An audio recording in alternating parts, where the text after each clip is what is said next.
ke laman FB IKIM FM dan insyaAllah anda dapat menontonnya di sana, dan anda juga boleh turut serta dalam sesi soal jawab di mana ruangan telah pun disediakan di laman FB IKIM FM. Anda hanya perlu coretkan soalan ataupun pandangan anda di laman FB tersebut, ataupun anda boleh terus saja menghantarkan kiriman soalan pandangan anda ke nombor talian WhatsApp IKIM FM iaitu 01129004.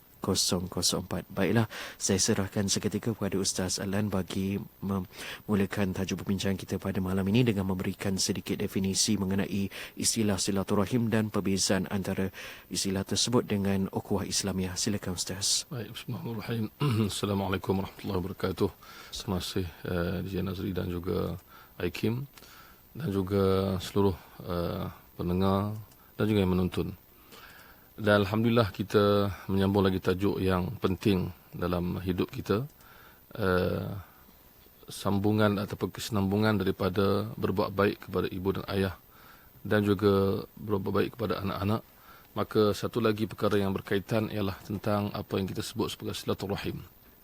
Dan sebagian orang kadang-kadang menyatakan silaturahim juga sama dengan ukhuwah. Adakah ini tepat ataupun ada perbezaan? Kita akan lihat pada malam ini insya-Allah. Pertama sekali, anjuran berbuat baik ini adalah satu anjuran dalam Al-Quran dan Hadis, iaitu silaturahim dan juga ukhuwah. Dalam Al-Quran Al-Karim, Allah Subhanahu wa taala sebagai contoh dalam surah An-Nisa ayat yang pertama, Allah menyebut wattaqullaha allazi tasaaluna bihi wal arham.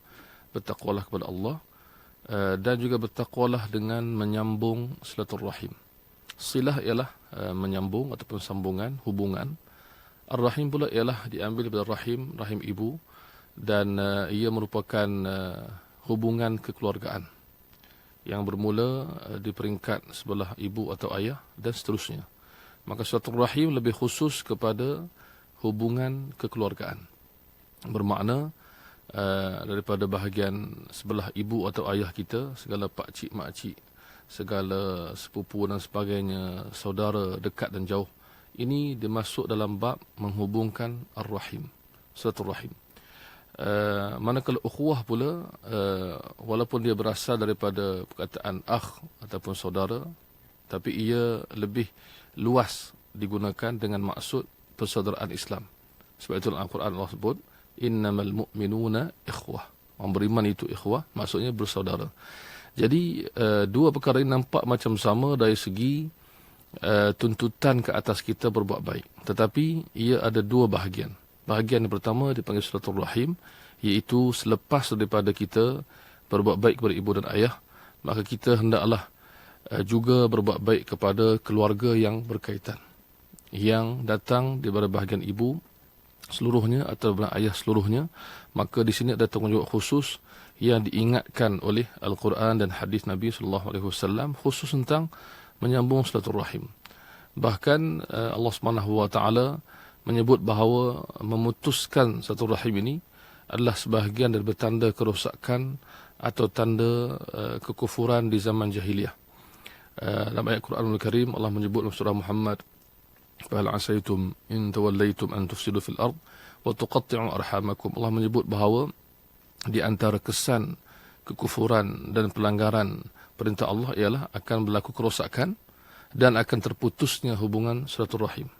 Bermakna menyambungkannya satu tuntutan, satu rahmat, satu nikmat, iaitu yang berada di kalangan keluarga terdekat, dan memutuskannya merupakan lambang kepada keburukan masyarakat tersebut, kerosakan masyarakat tersebut. Sehingga kan ada yang mengatakan bahawa di zaman dahulu, ya, ada orang melihat secara umum di zaman dahulu hubungan itu kuat, tetapi zaman demi zaman hubungan itu makin renggang. Maka ini bukan petanda baik sebenarnya. Ini petanda yang membimbangkan kita tentang kerosakan masyarakat, bermula daripada renggangnya hubungan di antara keluarga dan juga saudara mara. Manakala ukhuwah pula lebih merujuk kepada persaudaraan selepas keluarga. Maksudnya selepas hubungan kekeluargaan, kaum kerabat dan sanak saudara, kita ada hubungan dengan orang-orang Islam yang lain. Yang mana yang kita kenal, yang mana yang kita tak kenal, maka persaudaraan Islam ni menjangkau keseluruhannya. sampaikan ada satu kisah yang menarik bagaimana seorang lelaki datang bertemu Khalifah Muawiyah radhiyallahu an, kemudian mengatakan bahawa akulah saudaramu. Maka Khalifah Muawiyah menyangkakan bahawa saudara itu adalah merujuk kepada keluarganya. Maka dia bertanya, kamu anak siapa? Macam mana kita ada kaitan? Maka akhirnya yang lelaki ini berkata, kita ada kaitan, aku adalah daripada keturunan Nabi Adam. Jadi Muawiyah pun kata, inilah hubungan yang aku terlupa. Jadi persaudaraan Islam ini satu benda yang cukup indah, dan kita lihat dalam banyak nasyid-nasyid kan, lagu-lagu kita tengok lagu nasyid ke arah persaudaraan Islam, ke arah perkara ini. Dan kadang-kadang benda ini pun dicemari juga di zaman sekarang, iaitu dengan pergaduhan, perbalahan, hasad, dengki dan sebagainya, maka hubungan itu makin lemah. Sedangkan Nabi jelaskan dengan begitu kuat dalam hadisnya bahawa mukmin itu merupakan saudara kepada mukmin yang lain. Wa kunu ibadallahi ikhwana, kata Rasulullah, jadilah kamu hamba-hamba Allah yang bersaudara, walaupun tiada talian darah, tetapi ada persaudaraan talian iman. Kemudian Nabi juga berpesan, al-muslimu akhul muslim, muslim itu saudara muslim yang lain. Dia tidak boleh buat benda-benda yang menyakitkan atau memudaratkan, seperti la yazlimuhu, tidak boleh menzaliminya, wala yakhzuluhu, tidak boleh mengabaikannya. Kalau dia tertindas, tidak boleh diabaikan. Wala yuslimuhu, tidak boleh menyerahkannya kepada musuh. Bermakna ini adalah tanggungjawab persaudaraan Islam. Dan lambang saudara ini dilihat dalam zaman Nabi SAW di kemuncaknya. Bagaimana kita semua tahu, dalam setiap kali para pendakwah bercerita tentang hijrah, semua akan menyebut tentang persaudaraan Ansar dan Muhajirin. Dan Ansar itu pun persaudaraan antara Aus dan Khazraj. Dan Muhajirin juga persaudaraan di antara kabilah-kabilah yang dulunya berperang. Sampai Allah memuji, menyebut bahawa dulunya kamu musuh. Wadhkuru idh kuntum a'da'a, ingatlah satu masa dahulu kamu itu musuh. Fa'allafa baina qulubikum, Allah lah yang mendamaikan, melembutkan, menghimpunkan hati-hati kamu. Bermakna kalau kita lihat Suratul Rahim dengan ukhuwah, dia ada tuntutan yang sama, tetapi Suratul Rahim lebih kepada kekeluargaan dan kerabat dan juga saudara mara, manakala ukhuwah lebih luas kepada semua manusia yang beriman. Allah. Okey, terima kasih Ustaz, dan kita akan berehat seketika kepada para pendengar Kim FM. Anda boleh terus mengemukakan soalan ataupun pandangan anda ke laman FB Kim FM ataupun ke nombor talian WhatsApp Kim FM, iaitu nombornya 0112900404, dan tajuk perbincangan kita pada hari ini menyentuh tentang ukhuwah dan silaturahim, apa bezanya. Berehat seketika, kembali selepas ini. Teruskan bersama Kim FM, pilihan utama anda. Atuk peminum susu kambing SRM sama macam adik. Mestilah susu kambing SRM ini untuk sisi keluarga. Sedap dan berkhasiat. Semua orang boleh minum. Kanak-kanak, orang dewasa, ibu hamil, ibu yang menyusukan anak pun boleh. Apa khasiatnya tu? Susu kambing SRM kaya dengan kalsium untuk tulang dan gigi yang kuat, untuk penghadaman, imunisasi badan dan sumber tenaga. Patutlah atuk pencegah macam adik. Harganya berpatutan dengan pek ekonomi. Memang berbaloi. Layari sahabatrosel.com atau hubungi 019-718-759. Wah, dapat yang ni memang selesa. Senang dijaga, letak kepala dan bahu. Mesti lena ni. Ceria je bang hari ni. Apa ni? Abang duk cakap pasal bantal hotel DAG. Bagus kualiti dia tahu. Taraf hotel mewah. Abang, cepatlah beli bantal hotel jenama DAG ni untuk saya dan anak-anak. Okey, nanti bagi tahu semua kat kawan-kawan beli bantal DAG tahu. Okey abang. Layari FB Das Abdul Global. #Bantal Hotel DAG. Ingat bantal hotel, ingat jenama DAG. Abang, jom ke Takzim, ada expo kurma terbesar. Betul-betul. Masa dah sampai. Tahun ini, lebih 100 jenis kurma dibawakan oleh Takzim. Ada kurma yang laris, ada kurma premium yang sedap. Ejen jualan diperlukan dan dijemput. Boleh beli borong besar, boleh beli borong kecil, makan sendiri dan juga sedekah. Expo kurma terbesar di Takzim Tesco Rawang tingkat 1, di Takzim Bandar Pusat Jengka, Takzim Bandar Satelit Muazzam Shah. Jangan lupa, Takzim boleh beli kain sekali. Hubungi 016-2139-786. Las berhasiat susu penuh nikmat. Nak sekotak minta pada emak. Las bukan saja untuk si anak. Kalau emak nak minta pada bapak. Las susu kambing.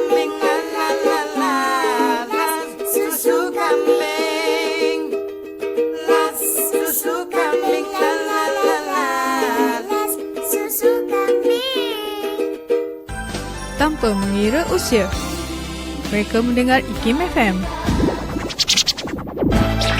Jiwa tu sehat, ingatlah pada Allah. Tanpa mengira warna kulit, jada putih, hitam atau coklat. بارك الله لكما وبارك عليكما وجمع بينكما في خير. عودوني وعلموني هواك. Hanya di IKIM FM, pilihan utama anda. Bagi anda yang dalam perjalanan ke Kuala Terengganu, sedi-sedikalah mendengarkan siaran IKIM FM ini menerusi gelombang 100.2 FM. Kita masih lagi dalam rancangan Tafaqquh Fiddin yang bersiaran di IKIM FM setiap Selasa pada pukul 9 malam. Dan saudara, sifat saling menyayangi, memelihara ukhuwah dan sentiasa membina tautan hati dengan kasih pasti mendapat barakah serta rahmat daripada Ilahi, sebagaimana firman Allah SWT yang bermaksud orang beriman itu sesungguhnya bersaudara, sebab itu damaikanlah, yakni perbaikilah hubungan antara kedua saudaramu itu dan takutlah terhadap Allah agar kamu mendapat rahmat. Surah Al-Hujurat ayat ke-10. Jadi Ustaz, saya menyambung kembali tajuk pembincangan kita pada malam ini berkenaan dengan ukhuwah dan silaturahim, apa bezanya. Mungkin Ustaz dapat memberikan sedikit perkongsian apakah sebenarnya kelebihan menghubungkan silaturahim dan akibat memutuskannya. Silakan Ustaz. Baik. Silaturahim, perkataan silah itu maksud menghubungkan. Jadi para ulama mengatakan bahawa menghubungkan ini dengan pelbagai cara dan lawannya ialah memutuskan. Jadi kita lihat dalam sejumlah ayat Al-Quran dan juga hadis Nabi SAW, kita akan dapati bahawa tajuk ini sentiasa disentuh oleh para ulama zaman berzaman. Kalau kita lihat contohnya dalam kitab yang terkenal dikarang oleh Imam Al-Bukhari rahimahullah, iaitu kitab Al-Adabul Mufrad yang menghimpunkan tentang adab. Hadis yang berkaitan dengan adab, kita akan lihat di permulaan kitab itu banyak tentang menghubungkan ar-rahim atau menghubungkan kekeluargaan. Di antara hadis yang berkaitan yang menyebut kelebihan ialah sebagaimana Nabi sallallahu alaihi wasallam menyuruh, wa man kana yu'minu billahi wal yawmil akhir falyasil rahimah. Nabi mengaitkan dengan iman kepada Allah dan hari akhirat dengan sebenar-benar iman. Kalau benar-benar dia beriman, dia akan menyambung hubungan silaturahim. Maknanya ia tanda keimanan. Maka orang yang menghubungkan silaturahim, orang yang mencari saudara yang lama tak ditemui, orang yang cuba membantu saudara yang susah, ia menambah keimanan, menambah pahala dan ganjaran. Yang kedua, lebih jelas lagi, sabda Nabi sallallahu alaihi wasallam, man ahabba an yubsata lahu fi rizqihi aw yunsa'a lahu fi athari, sesiapa yang ingin Allah luaskan rezekinya dan Allah panjangkan umurnya, maka falyasil rahimah, hendaklah dia menghubungkan silaturahim. Jadi disebutkan dua benda. Pertama, diluaskan rezekinya. Bermakna ganjaran yang Allah sediakan bukan hanya melibatkan pahala, tapi juga melibatkan kesenangan dunia dan akhirat. Dunia diberikan ganjaran dan juga diberikan kesenangan rezeki. Bermakna orang yang, sebab kalau kita fikir secara logiknya, orang yang terlalu nak menjaga hubungan ni, dia kena belanja duit lah. Dia kena keluarkan duit. Tetapi Rasulullah SAW menyebut bahawa rezeki dia diluaskan.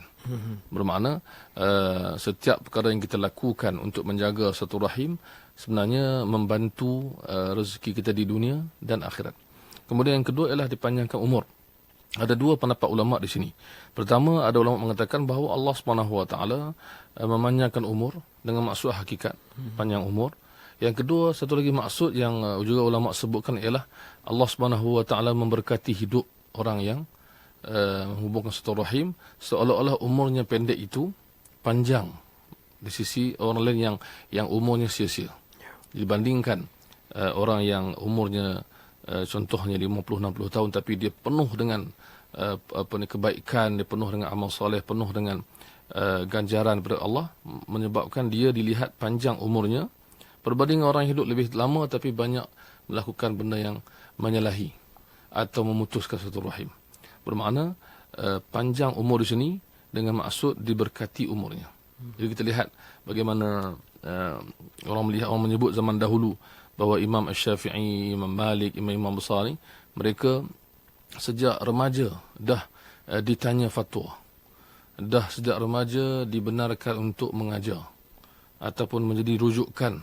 Kalau di Mekah tu Imam Syafi'i, kalau di Madinah tu Imam Malik bin Anas. Imam Al-Bukhari di wajahnya belum tumbuh lagi janggut, dia telah pun mengajar hadis. Dan beberapa ramai ulama yang telah hebat sejak usia muda. Makna keberkatan usia. Dan kita juga lihat di zaman kita hari ini bagaimana ada orang yang mungkin Allah SWT tunjukkan kepada kita bahawa dia mampu melakukan banyak benda baik. Sedangkan ada orang yang sibuk, yang beralasan tak sempat dan sebagainya. Maka keberkatan waktu itu penting. Kemudian ada lagi hadis lain menyebutkan bagaimana hadis kursi. Allah SWT berfirman, "Man wassalani wassalahullah." Ataupun Allah bercerita tentang Ar-Rahim. Maksudnya, Rahim itu berkata. Bermakna dia dihidupkan dan dia boleh berkata-kata. Maka dia kata, siapa yang menyambungkan aku, Allah akan sambungkan dia. Siapa yang menyambungkan hubungan rahim, Allah akan beri dia kebaikan yang lebih. Wa man qata'ani qata'ahu Allah. Kata Ar-Rahim lagi, kata hubungan rahim ini berkata bahawa siapa yang memutuskanku, maka Allah akan memutuskannya.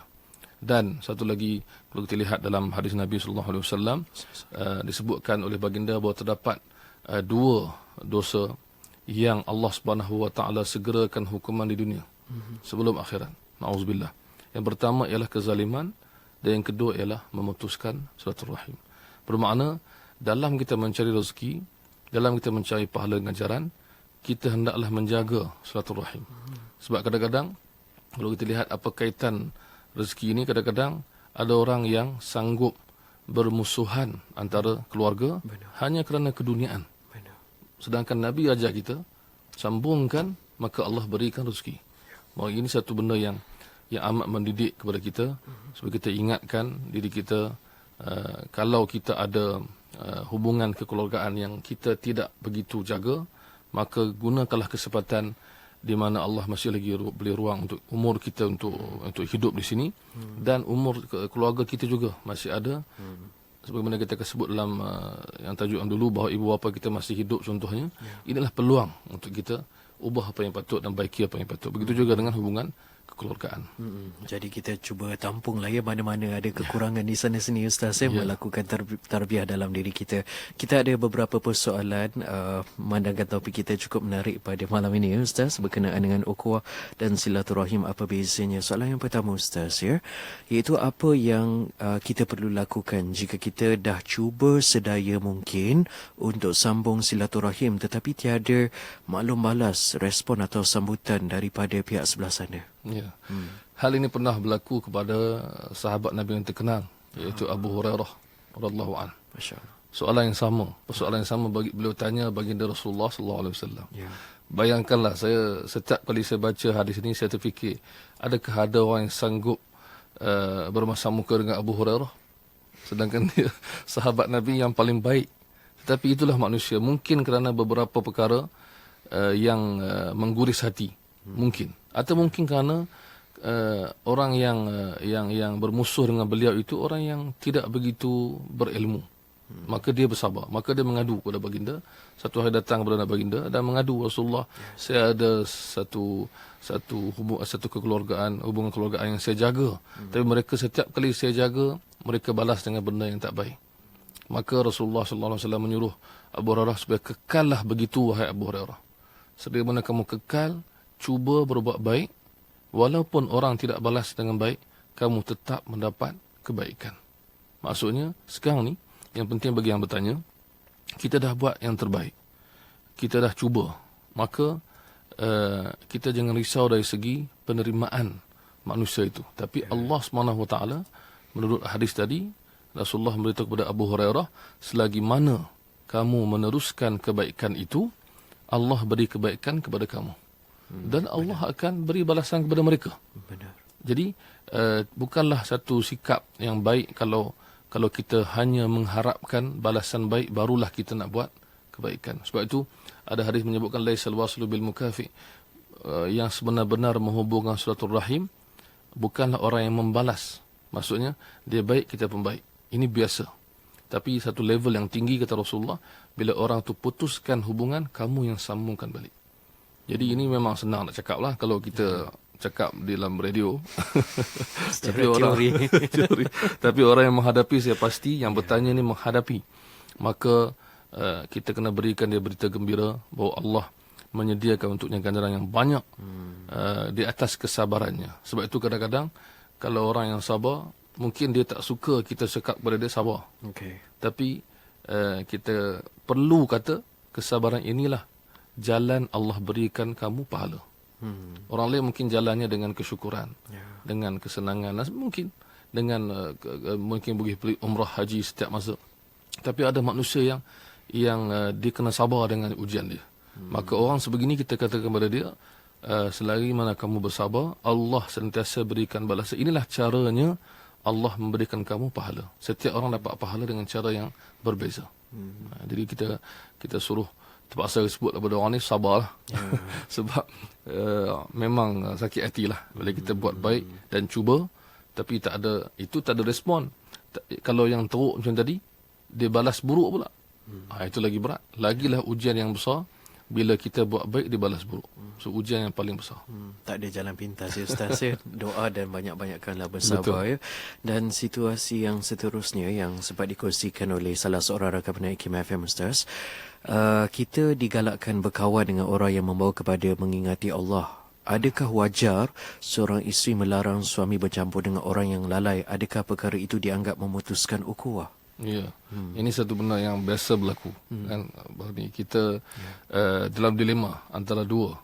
Kita nak jaga ukhuwah, tapi kadang-kadang kita melihat bahawa ukhuwah yang kita bina itu kadang-kadang membawa kesan kepada kita. Okay. Jadi, kalaulah si isteri melihat suaminya itu bila berkawan dengan kawan yang contoh tak menjaga solat, ataupun kawan yang na'udzubillah mengamalkan riba atau menipu. Jadi dia perlu tegur, dia perlu ingatkan. Kan? Ini bukan soal putuskan persaudaraan. Ini soal kita panggil ada batasan dalam kita berkawan. Jadi kawan tak perlu putus. Yang perlu diingatkan ialah adakah ataupun dibimbangi ialah orang itu akan terkesan. Sebab manusia biasa akan terkesan dengan kawan. Kita dah sebut sebelum ni bahawa Rasulullah menyuruh kita memilih kawan yang rapat. Jadi seorang ayah contohnya, kita kata dulu melihat anaknya berkawan dengan kawan yang tak baik, maka dia berhak untuk menegur. Seorang isteri atau sebaliknya seorang suami atau adik dan abang atau keluarga atau kawan sendiri melihat kawannya ini, maka dia perlu beri nasihat tanpa perlu memutuskan persaudaraan. Kita tak boleh anggap sama ada ikut atau putus. Sama ada ikut aku atau lawan aku. Tak boleh begitu. Kita ada jalan tengah, iaitu kita berkawan, tetap berkawan, tapi kita berhati-hati dan menegur semampu yang mungkin. Jadi ini penting sebab kita pun selalu dengar orang sebut, dan hadis Nabi pun ada, bahawa orang beriman ni cermin kepada orang beriman yang lain. Bermakna kawan kita penting untuk tegur kita. Jadi kalaulah kita contohnya sebahagian daripada orang yang ditegur, maka kita kena berterima kasih. Sebab kawan yang baik dia akan menegur. Dan kalau kita lihat kawan kita tersalah, contohnya zaman sekarang ni yang tak peduli halal haram dari segi rezeki, yang penting duit masuk, maka kita kena tegur. Bukan soal kita sebab dia kawan kita nak tegur takut kecil hati. So kecil hati dia pun satu masalah juga. Sebab biasanya bila tegur dia kena kecil hati juga sikit, baru dapat rasa. Orang sekarang panggil deep ataupun touching. So kena ada juga. So maknanya kita beritahu dekat dia, benda ni tak boleh buat macam ni, benda ni begini-begini. Maka kalaulah dikatakan orang tersebut ambil secara negatif dan bersikap memutuskan dengan kita tidak salah. Kita cuba untuk baik balik. Kan kadang-kadang ada orang dia perlukan masa, kan. Sebab dia kecil hati dengan kita, jadi dia tak boleh terus terima hari ini dan esok dan sebagainya. Kita pula nak orang tu berubah hari ini. Itu jadi kita orang kata tidak ada perkara yang boleh diubah dalam sehari, dan semua benda yang hebat dibina dalam waktu yang tertentu. Jadi kita, orang yang menegur kena bersabar, orang yang ditegur pun kena terima dengan sabar, dan orang yang melihat benda ni berlaku depan mata dia pun kena fikir cara yang berhikmah. Tak boleh dengan tiba-tiba disebabkan beberapa kesalahan dia kita terus suruh putuskan persaudaraan. Melainkan kita dah cuba dan dia bersikap, menjauhkan diri daripada kita. Itu je. Dan kita jangan lupa bahawa Nabi SAW suruh kita doa untuk kawan. Terdapat hadis yang hebat, yang indah menyuruh kalau kita kasih pada kawan, kena bagi tahu dekat dia. Kan? Kena bagi tahu dekat dia, kamu ni kawan baik aku, kan? Engkau lah sahabat aku, kan? Cerita dekat dia kebaikan dia. Dalam masa yang sama di belakangnya pun kena ada juga. Kena ada doa untuk dia. So, mungkin doa itu akan mengubah dalam masa yang tertentu. Allah SWT berikan. Jadi orang yang kita sebut sebelum ni bahawa orang yang kasih kepada seseorang, ada banyak cara untuk dia lakukan. Antaranya ialah berdoa kepada kawannya. Jadi kita tak boleh anggap kita hanya ada satu pilihan, iaitu sama ada ikut saya ataupun tinggal saya. Bukan itu saja pilihan. Ada banyak lagi pilihan yang kita ada. Ustaz, ada kebarangkalian tak yang pernah bermusuh dengan kita dulu akan memberi teguran kepada kita? Dari segi maksudnya? Dari segi contohnya persahabatan. Mungkin pada mulanya hubungan tu bertambah baik. Selepas tu akibat mungkin salah faham dan sebagainya. Dan selepas itu ialah hubungan semakin renggang. Tetapi musuhnya mungkin memahami situasi kelebihan dan kekurangannya, mungkin ada ruang tu dia akan menegur. Ya. So jadi makna itulah penting maksudnya. Dalam apa jua keadaan, pertama sekali yang menegur kena ada niat yang betul. Benar. Dan yang ditegur kena cuba untuk menerima lah. Cuba untuk menerima. Maknanya yang tegur ni kena ada, kita sebut dulu bahawa tegur ni kena ada ilmu. Ilmu tentang apa yang ditegur, bagaimana dia nak tegur, kesan dia tegur dan sebagainya. Dan yang menerima teguran ini sudah pasti, sebab zaman sekarang kadang-kadang bila ada kritikan daripada orang lain, kita cepat untuk menganggap dia sebagai kebencian. Kan? Maknanya kita kecenderungan ni ke arah itu. So yang paling bahayanya apa? Bila kita baik dengan seorang tu, kita susah nak tegur dia. Kemudian apabila berubah, kita bergaduh dengan dia atau tak baik dengan dia, kita dah mula kritik macam-macam. Jadi ini sebahagian daripada apa yang dipanggil tidak berlaku adil. Maksudnya kalau orang tu baik dengan kita, maka kita perlu tegur. Dan kalau orang itu salah pun, kalau dia betul, kita kena akui. So ini susah nak dibuat dalam zaman sekarang ni. Kan dia panggil apa? Jangan kecam. So kan maksudnya kalau ada orang buat salah, kalau dia tu favorite orang panggil fan dia akan sokong lah. Salah pun salah. Yang penting tapi kalau haters lebih haters lah. Yalah. Apa saja walaupun betul, tetap tak betul. So ini dipanggil yang cukup menyedihkan pandangan yang dipanggil dalam syair sebut wa'inur ridha an kulli aibin kalilah. Mata yang redha akan menutup semua yang tak elok pada orang yang dikasih. Tapi wa inna 'ana sukhti tubil masawi. Maksudnya orang yang mata yang tak suka semua benda salah dan zahirkan kesalahan. Jadi kita kena imbangi dalam kita berukhuwah ni, jangan sampai kita tidak adil terhadap saudara kita dan kawan kita. Okey. Allahuakbar. Baiklah, terima kasih Ustaz, dan kepada para pendengar Kim FM, kita akan berehat seketika. Dan saya teringat Ustaz ada menyatakan sebentar tadi bila bercakap tentang topik ini, ukhuwah ataupun dan juga silaturahim, ada juga lagu-lagu berunsurkan nasyid bertemakan ukhuwah dan silaturahim ada sebenarnya. Akan saya putarkan. Kita dengarkan sejenak daripada kumpulan UNIC seiring saluan, dan insya-Allah kita akan kembali selepas lagu tersebut. Teruskan bersama Radio Institut Kefahaman Islam Malaysia. Kau dekat, penuh kasih sayang, takkan pernah engkau biarkan hambamu menangis, karena kemurahanmu. Berikan daku petunjukmu untuk ku meniti ke jalan redha-Mu.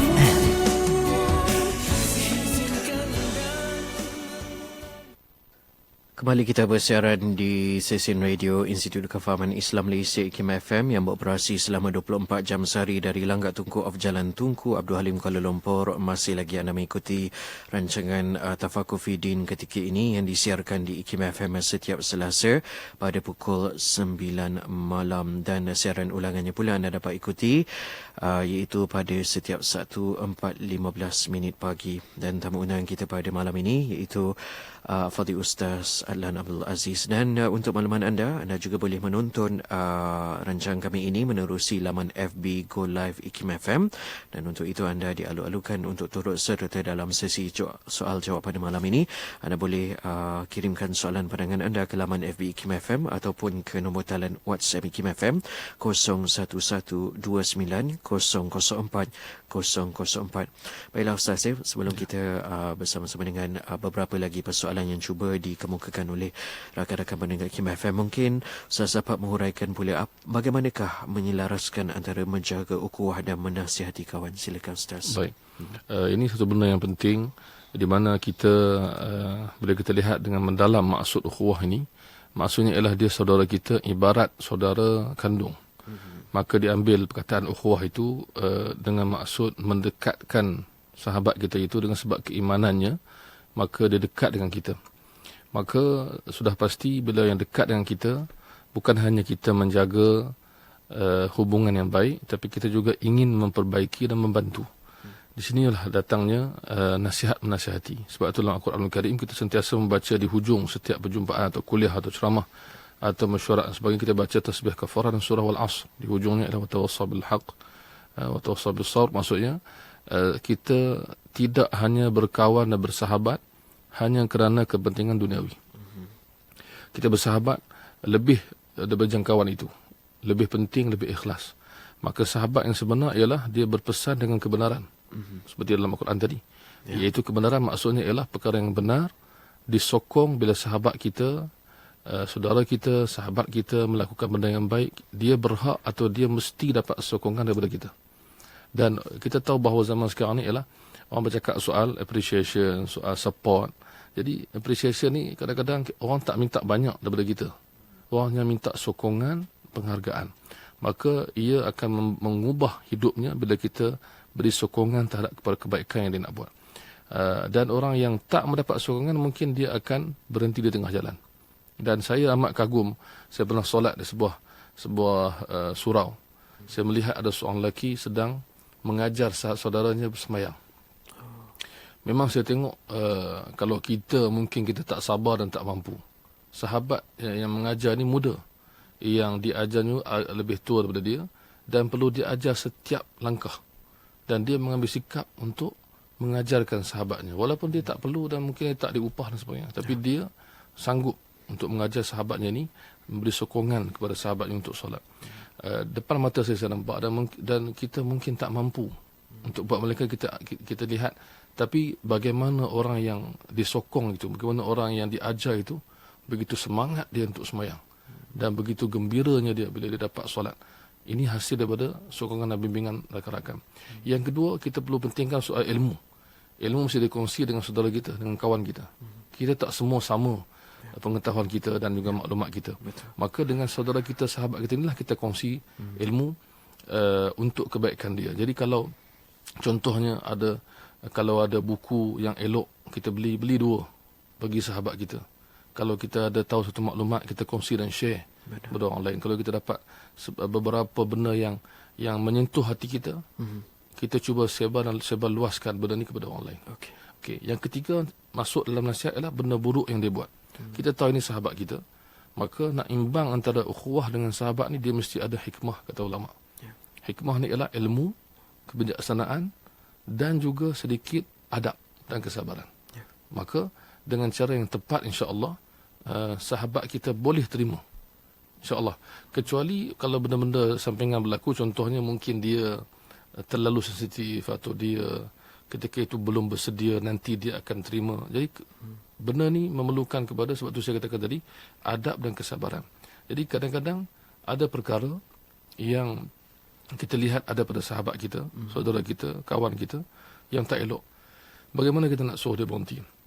Maka perlu kepada melihat kepada banyak aspek, melihat kepada masa, melihat tempoh kita bersahabat, melihat kepada karakter dia. Inilah dipanggil, kalau kita benar-benar inginkan kebaikan kepada saudara kita, kita akan cuba sedaya upaya untuk menegur dia. Dan ini kita sebut tadi, jangan sampai menyebabkan terputusnya ikatan perhubungan yang baik itu. Tapi kalau ia berlaku juga, kita cuba atasi selepas itu. Kalau dia berlaku juga. Kan? Jadi macam bila ada orang tegur kita, kita dah anggap tak apalah, tegur orang lain lah. saya pergi dulu lah. Terima kasih. Jadi kita pun je lepas kan. So ini bahaya. Bahayanya apa? Bahaya macam berlaku di zaman Bani Israel. Dalam sebuah hadis Nabi SAW, bahayanya ialah lelaki yang baik ini bersahabat dengan lelaki yang selalu buat jahat. Maka satu hari dia hilang sabar. Maka dia kata kepada kawannya ni, berhenti, jangan buat benda ni. Kawan dia jawab, biarlah aku dengan Tuhanku. Maka orang yang baik ni kata apa? Allah tidak akan ampunkan kau. Maka dia dah hilang kesabaran. Dia dah menghukum.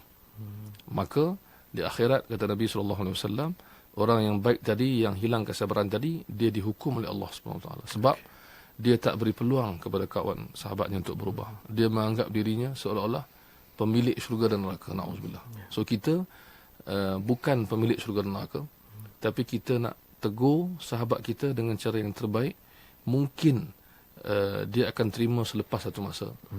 Dan kita banyak akan berdoa, insyaAllah. InsyaAllah ya. Itu yang kita harapkan, banyak-banyaklah berdoa ya dalam aspek menjaga ukhuwah dan silaturahim ini.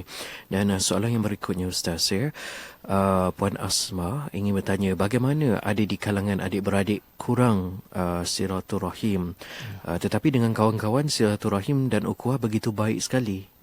Bagaimana itu Ustaz? Ini memang berlaku kan? Ini memang berlaku. Dan kadang-kadang secara tak sedar, mungkin kita yang bercakap ni dan berbincang soal ni pun berlaku benda ni. Benar. Sebab kadang-kadang kita terlupa dan terleka. Kita dituntut untuk menjaga kedua-dua.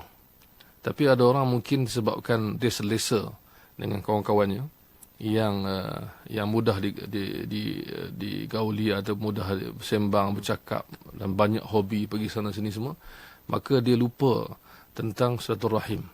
Maka ini yang bahaya.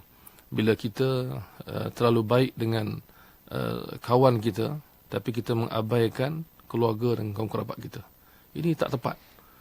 Kata ulama, kalaulah contohnya ada orang susah yang nak kita bantu, yang dia bukan saudara kita, dalam masa yang sama kita ada saudara kita, saudara mara kita, keluarga kita yang susah, maka yang lebih utama membantu keluarga kita. Jadi ini kita panggil keutamaan ataupun prioriti. Kita kena lihat mana lebih utama. Utamakan kekeluargaan. Ini kita kena jaga. Dan sentiasa ambil kira atau sentiasa melihat benda ni. Jangan sampai dilihat kita ini mengutamakan orang luar lebih daripada keluarga kita. Begitu juga ada mungkin orang yang menjaga hubungan dengan keluarga, mungkin sebaliknya pun berlaku, tapi dengan manusia ni dia tak bermasyarakat, dia tak boleh bergaul dengan baik, ataupun dia mengambil sikap negatif dengan orang luar, pun tak betul. Jadi setiap orang mesti kena jaga hubungan. Itu yang dipanggil orang yang seimbang, ialah menjaga hubungan dengan semua pihak dengan cara yang terbaik. Dan kita pun faham bahawa kadang-kadang ada manusia yang contohnya menjaga hubungan dengan semua orang, tapi diri sendirinya dengan Allah dia tak jaga.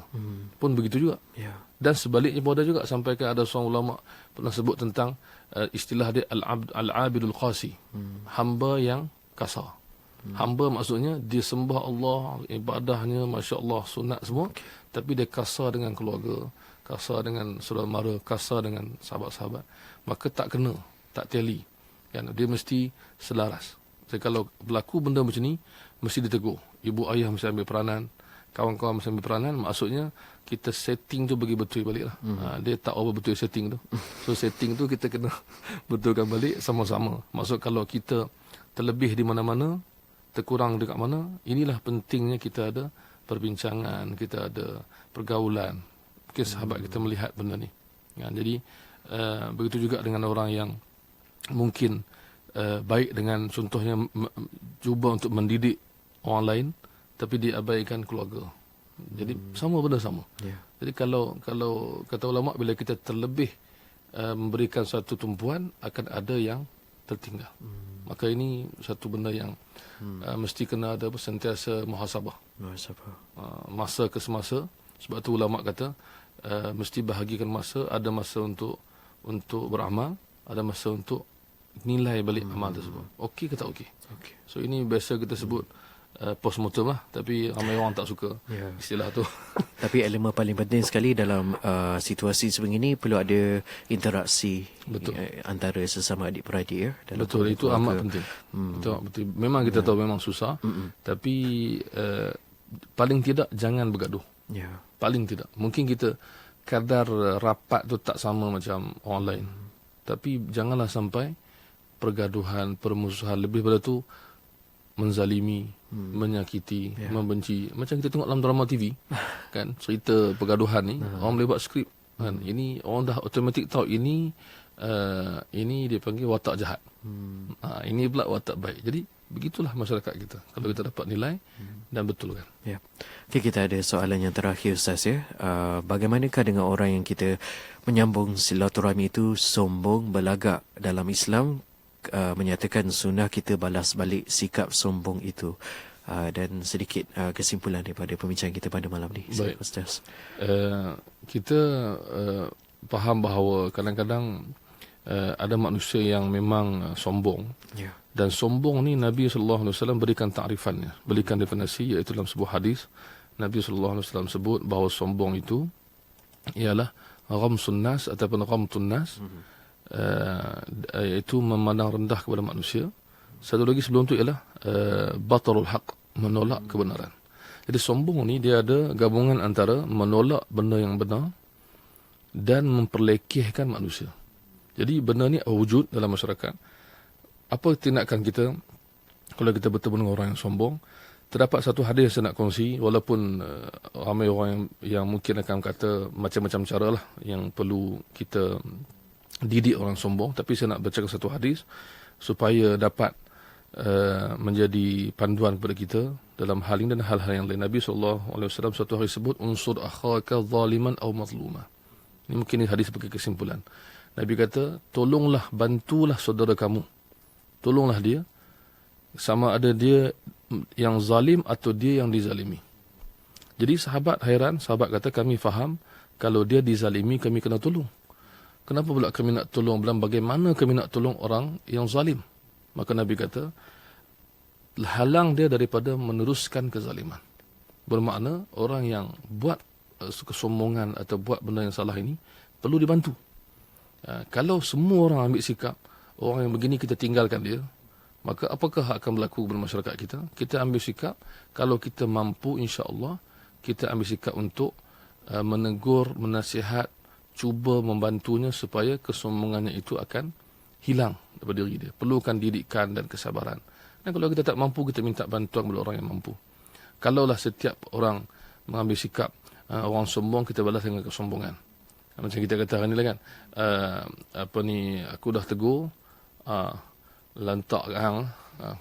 Itu lantak hang tu satu benda yang menunjukkan sikap kita, mungkin kita dah berhenti berusaha. Tapi kita kena ingat bahawa mungkin kita tak mampu, ada orang lain yang mampu. Maka kita jangan sesekali putus asa daripada mengubah seseorang, sebagaimana kita tak boleh putus asa dengan Allah SWT yang boleh mengubah sesiapa sahaja. Kita lihat dalam rumah Fir'aun pun ada isterinya yang beriman. Dalam masyarakat jahiliah Arab itu pun masuk Islam dan berubah menjadi orang yang hebat. Apatah lagi masyarakat zaman sekarang yang Islam, yang beriman, maka ada peluang untuk berubah, insya-Allah. Ya. Terima kasih Ustaz, dan saudara, tidak dapat dinafikan lagi Allah SWT sangat menyukai hamba-Nya yang memanjangkan ukhuwah serta sentiasa bertaubat di atas khilaf dan salah. Perbuatan yang baik tidak perlu dinanti-nantikan atau ditunggu-tunggu, kerana kehidupan yang singkat ini haruslah diisi dengan amal perbuatan yang akan meningkatkan ganjaran pahala di sisi Allah SWT. Ribuan terima kasih diucapkan kepada Ustaz Alan Abdul Aziz atas perkongsian ilmu yang cukup bermanfaat dan menarik ini. Dan sebenarnya rata-rata para pendengar Hikmah FM sangat berpuas hati dengan pemilihan tajuk kita pada malam ini, Ustaz, ya, berkenaan dengan silaturahim dan ukhuwah. Apa bezanya? Mungkinkah ada sambungan daripada Ustaz untuk bahagian kedua, memandangkan jumlah tontonan mencapai 3,843 pada malam ini. Dan insya-Allah kita akan bersua pada minggu hadapan, insya-Allah, ya, dengan perkongsian untuk rancangan Tafakur Fiddin. Terima kasih, Ustaz. Assalamualaikum. Waalaikumsalam warahmatullahi. Dan kepada para pendengar Kim FM, demikianlah tadi berakhirnya rancangan Tafakur Fiddin yang kami bawakan di saluran Kim FM ini setiap hari Selasa bermula pada pukul 9 malam.